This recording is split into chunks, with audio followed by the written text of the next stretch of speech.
শহরের ব্যস্ত মোড়ে ট্রাফিক সামলানো ভুলে মোবাইলে মত্ত পুলিশ, আর সেই ছবি তুলে ফেসবুকে পোস্ট করতেই তুলকালাম কাণ্ড।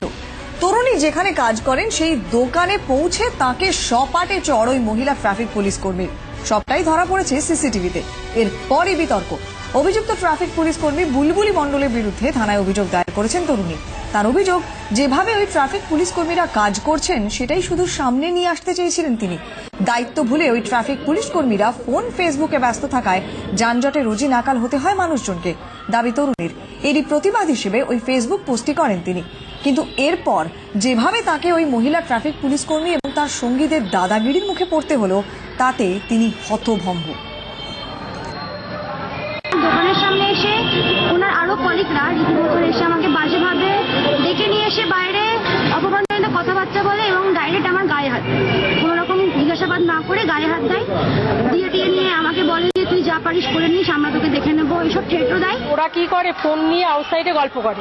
এবার এত যা মেয়ে প্রতিদিন দেখতে দেখতে শুধু বলে যে এরা কি ডিউটি করে বলে দোকান থেকে ও বসে নিজের মোবাইল থেকে ছবি তোলে। যে ঘটনাটা ঘটেছে 10-এ দেখেছে, ওইখানে গিয়ে ওই 10-এর সামনে গিয়ে ওই মেয়ে গিয়ে আমার মেয়ের কাছে ক্ষমা চাইছে, যেটা দোকানের মালিকও আছে। কারণ আমি এইটাও এইভাবে ওই থানায় মিউচুয়ালটা আমি নিতে চাই না।